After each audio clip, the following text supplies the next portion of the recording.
Your ego is the weakest part of you, because it is the easiest part for others to manipulate.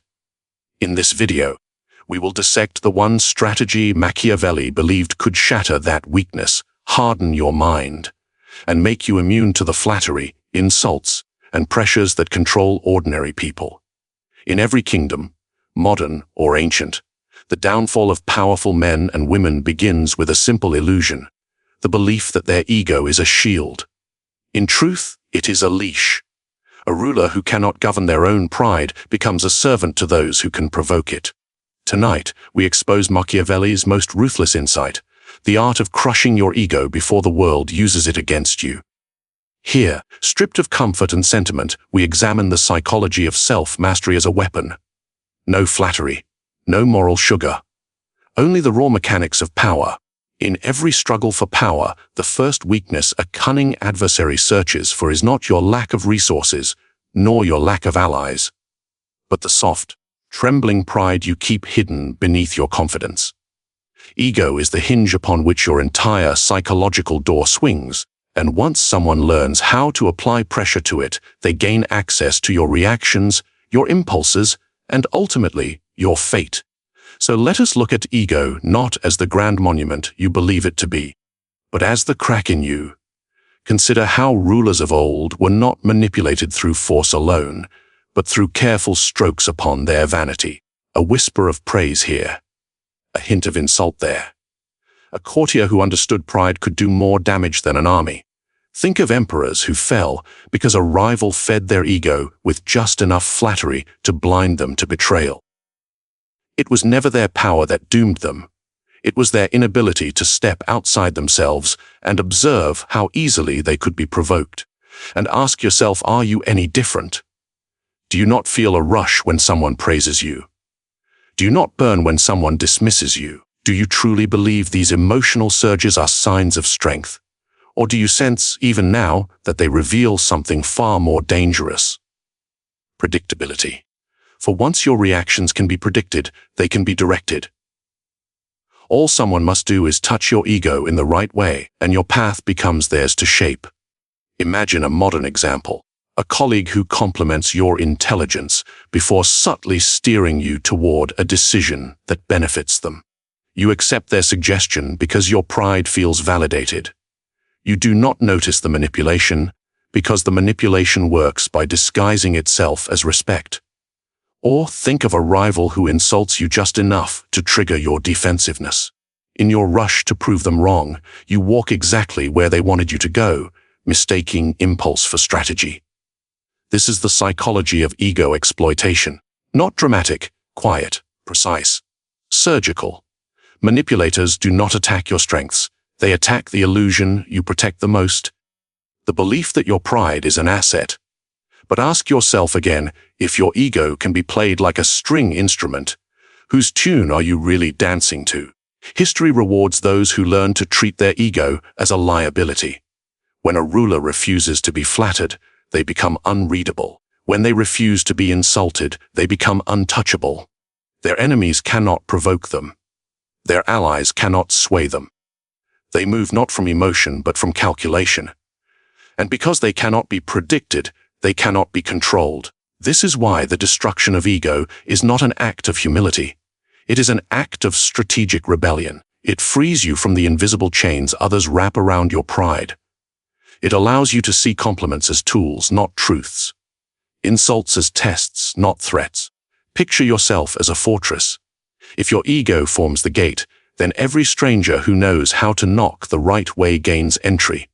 If you dismantle that gate, brick by brick, leaving no weak point to exploit, then the world is forced to confront the reality they cannot manipulate you. You become a figure of quiet menace, someone who hears both praise and criticism with the same unshaken mind. Someone who cannot be provoked because there is no ego left to provoke. But here lies the hardest question of all. Are you willing to face the version of yourself that emerges once the ego is stripped away? Most people are terrified of that clarity. It demands honesty. It demands discipline. It demands that you abandon the comforting illusions that have guided your decisions for years. And yet, If you wish to rise in a world built on manipulation and perception, this step is unavoidable. Because the moment you master your ego, something remarkable happens. Your enemies lose their map. And in the next segment, we will explore exactly how that loss becomes your greatest weapon. Prepare yourself, for the next insight cuts even deeper today. In the realm of power, detachment is not coldness, it is clarity. It is the discipline to observe the world without allowing its noise to infiltrate your judgment. Every ruler who collapsed under pressure did so because they were too entangled in the emotions swirling around them, unable to separate personal sentiment from strategic necessity. You must not repeat their mistake. Consider the kings who allowed flattery to distort their vision. They believed affection was loyalty. They believed praise reflected truth. And because they could not detach themselves from the warmth of admiration, they entrusted their fate to those who had no intention of guarding it. Detachment would have saved them from ruin. Ask yourself how many decisions in your own life have been made not because they were rational, but because they satisfied an emotional craving. The need to be liked, the desire to be understood, the wish to feel significant. These impulses masquerade as authenticity, yet they are the bars of a psychological cage. True strength emerges when you learn to step outside your emotional reactions and watch them as if they belonged to someone else. When you observe instead of absorb, when you evaluate instead of react. This practice is not natural. It is built through discipline, repetition, and the willingness to abandon the comforting illusion that your feelings always deserve obedience. Imagine a modern strategist, perhaps a leader in a company, or a figure navigating political terrain. Their rivals attempt to draw them into emotional conflict, provoking them with subtle jabs or contrived tension. But the detached leader does not move. They acknowledge the provocation, calculate its purpose, and respond only when it benefits them. Their restraint becomes frightening. Their silence becomes a weapon. Their unpredictability shifts the balance of power. Detachment allows you to assess motives without personal distortion. When you no longer need approval, you can see the truth behind gestures. When you no longer fear rejection, you can confront uncomfortable realities. When your identity is no longer anchored in others' opinions, manipulation loses its grip. History offers countless examples. The generals who survived the longest were those who could remain unmoved in moments of chaos. While others panicked, they watched. While others reacted, they analyzed. Their calm unnerved both allies and enemies. It created an aura of inevitable authority, the kind that cannot be faked because it is forged internally. You must ask yourself, are you guided by observation, or are you ruled by emotion? Do you act because you choose to, or because someone pushed the right psychological button? Detachment reveals these answers. It exposes the subtle strings others may be pulling, and it gives you the power to cut them. Think of a manipulator who thrives on emotional chaos. They test you with sudden criticism, hoping you will defend yourself impulsively. They offer praise unpredictably, hoping you will chase it. But when you remain detached, their tactics collapse. They cannot provoke what no longer reacts. They cannot seduce what no longer needs validation. They cannot confuse someone who sees them clearly. Detachment is not cruelty. It is not apathy. It is control. It grants you the ability to engage with the world on your terms. It protects your mind from becoming a battlefield for other people's strategies. And it allows you to operate with a precision that emotional entanglement would never permit. But understand, this detachment comes at a cost. You must confront yourself without comfort. You must sit with your insecurities until they lose their power. You must become familiar with silence, with patience, with the slow sharpening of perception that most people never achieve because they cannot tolerate stillness. Yet, if you cultivate this state, you become a figure others cannot easily decipher. Your presence becomes unsettling, your decisions impenetrable. People will sense something in you, an internal alignment that resists influence. And that resistance becomes the foundation of real authority. In the next segment, we will explore how strategic humility builds upon this detachment, turning your calm into a weapon that blinds your opponents before they even realize they have underestimated you.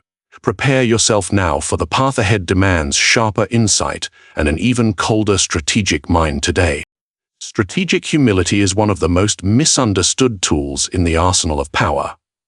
People mistake it for weakness, for softness, for the quiet surrender of ego.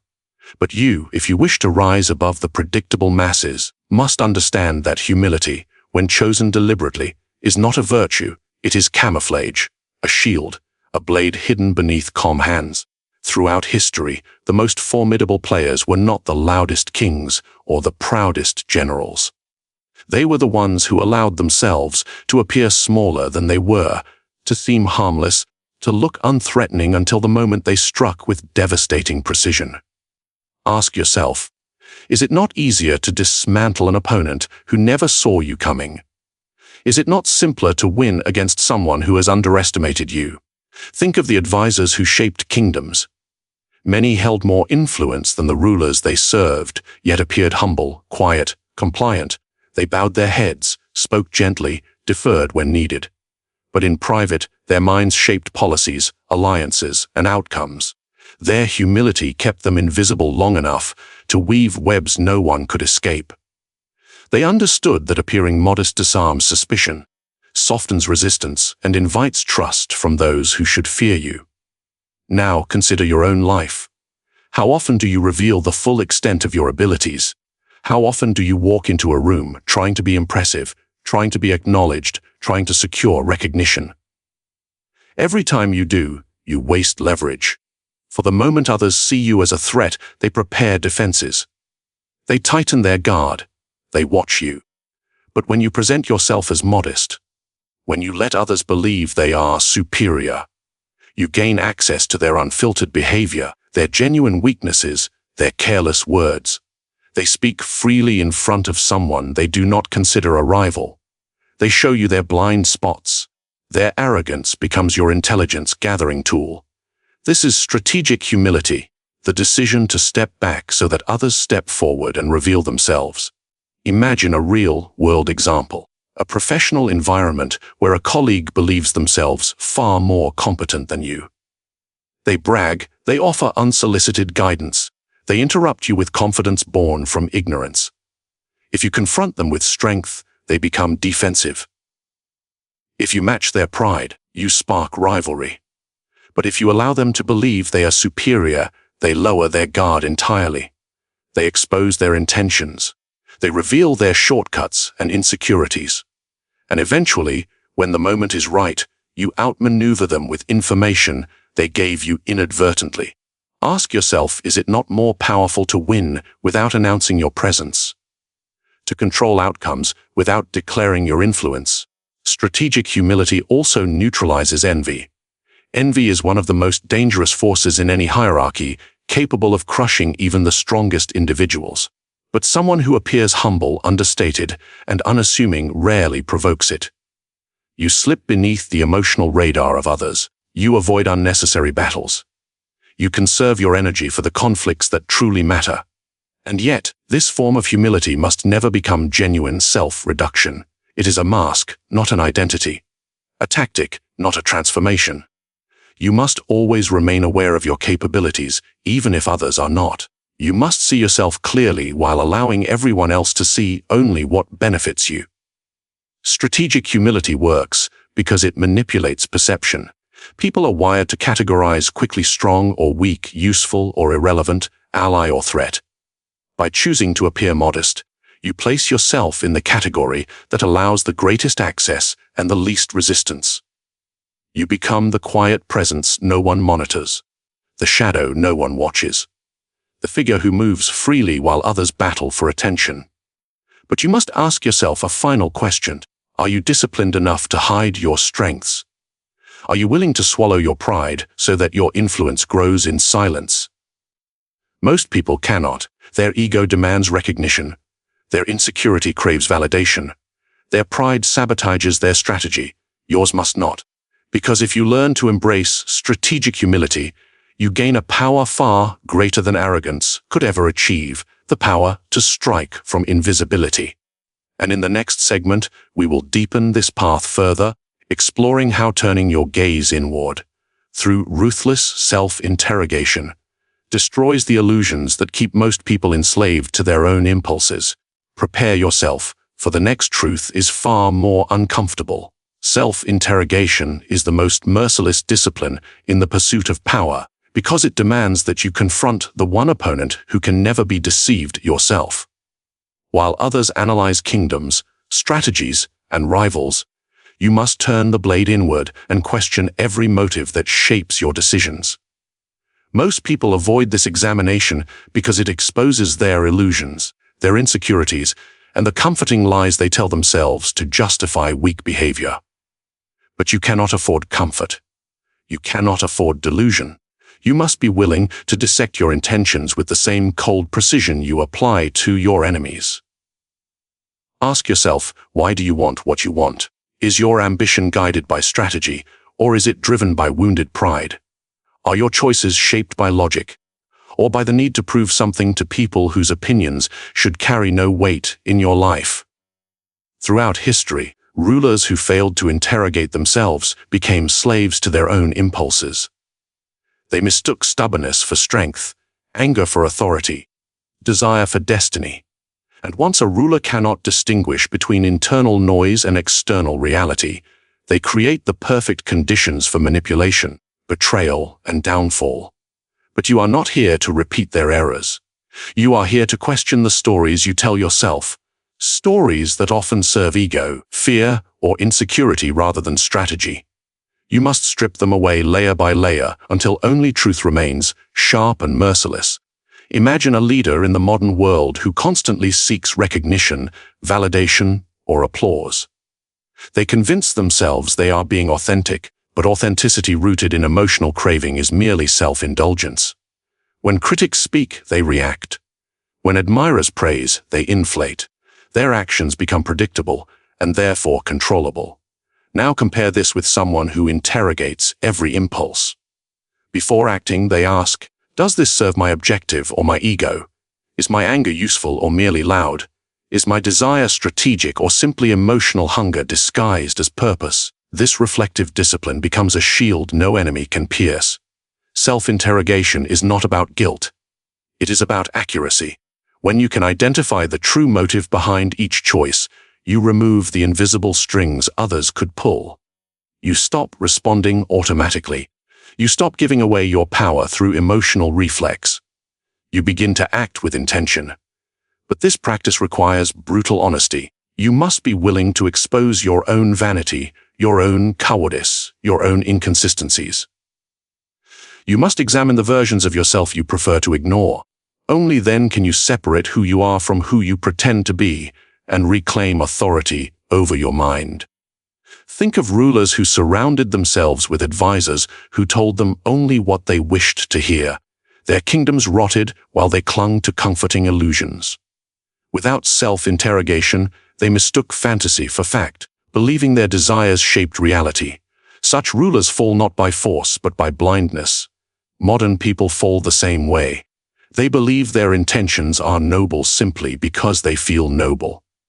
They believe their reactions are justified simply because they feel justified. Emotion becomes evidence. Impulse becomes truth. But if you rely on feelings to navigate the world, you walk directly into traps set by those who understand them better than you.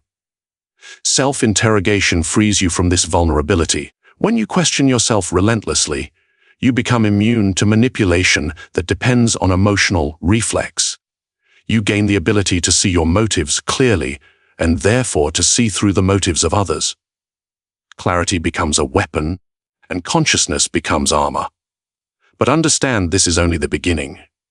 Once you strip your inner illusions away, you will encounter deeper questions. Questions that challenge your identity, your desires, and your sense of self. Most people run from this confrontation. You must not.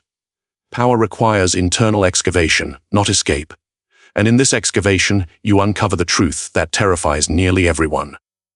That your motives are not as pure as you claim, that your strength is not as stable as you pretend, and that your path has been shaped as much by fear as by ambition.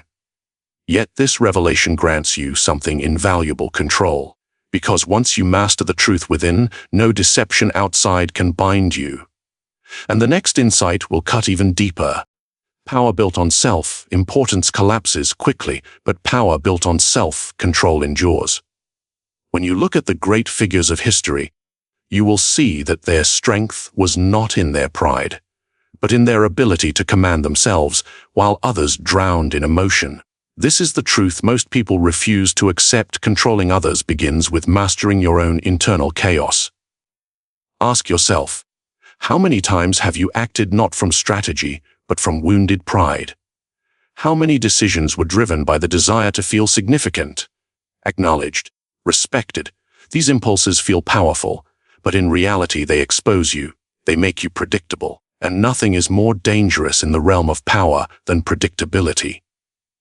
The individual who governs themselves becomes untouchable. Their reactions cannot be provoked. Their emotions cannot be manipulated. Their direction cannot be redirected by those who feed on psychological weakness. They move with intention, not impulse. They choose when to engage and when to withdraw. Their very restraint becomes a signal of strength that others cannot understand. Consider the commanders who won battles not through sheer force, but through discipline. When their armies panicked, they remained calm. When their enemies taunted them, they did not respond. This self-control confused opponents who expected emotional retaliation. By refusing to act on someone else's terms, they seized control of the tempo. They dictated the rhythm of conflict. You, too, must recognize that mastering yourself is the foundation of all strategic dominance. If someone can trigger your anger, they can guide your actions. If someone can inflate your pride, they can blind you. If someone can make you feel insecure, they can corner you. Emotional reactivity is a map of your weaknesses, and manipulators study that map with great interest. Imagine a workplace confrontation. A rival criticizes your efforts in front of others, waiting for you to defend yourself, to snap, to expose your frustration. But instead you remain composed. You listen, you observe, you respond only when it serves your purpose. In that moment, you shift the power dynamic entirely. Their attempt to control you collapses, and they reveal their own insecurity. Self-control is not passivity. It is command. It is the ability to act from reason even when emotion demands otherwise. It is the refusal to let external forces script your behavior. When you master this, people begin to sense something unsettling about you, an inner strength that cannot be manipulated, an authority that does not need to be announced. This kind of presence intimidates without effort. People cannot read you. They cannot predict you. They cannot decide how to provoke you or appeal to you. You become a figure defined not by noise, but by gravity. Others feel it even when you say nothing. But understand, self-control is forged in uncomfortable places. It requires you to confront the impulses you've obeyed your entire life. It forces you to recognize where you are weak, reactive, or insecure. And it demands that you replace emotional reflex with deliberate intention. Most people will never attempt this work. They would rather protect their ego than develop discipline. They would rather feel powerful than become powerful. They chase validation while claiming to chase victory. Their lives are ruled by the same impulses they pretend to command. You must rise above them. Because once you master your own impulses, something extraordinary happens. The strategies of others lose their force. Their insults lose their meaning. Their flattery loses its influence. Their attempts at manipulation pass over you like wind over stone. You no longer dance to their rhythm. You create your own. This is the essence of real authority, not the power to control others, but the power to remain sovereign within yourself. From this inner sovereignty comes an external presence others cannot resist or overcome. It reshapes how people treat you, how they approach you, and how they calculate around you. And in the next segment, we will explore how this sovereignty transforms your reputation itself, making you a figure both respected and feared. This transformation marks the crossing of a threshold where your discipline becomes legend, your restraint becomes power, and your presence alters the behavior of all those before you. Power does not belong to the loud, the emotional, or the easily provoked. It belongs to those who master themselves so completely that others never see the strings they pull. You have now learned the truth. Control is not imposed. It is invited. It is earned the moment you become unreadable, unshakable, and free from the impulses that rule ordinary minds. When you govern your ego, when you detach from praise and insult, when you hide your strength behind strategic humility, when you interrogate your motives without mercy, when you act from discipline instead of desire, people follow your rhythm without ever realizing it. Ask yourself, how many outcomes in your life would shift instantly if no one could manipulate your emotions again? If this journey has sharpened your mind, then make your presence known. Comment your thoughts below. Subscribe for more strategies drawn from the darker, smarter edges of power and psychology. And share this video with those who are ready or bold enough to learn what others fear to understand.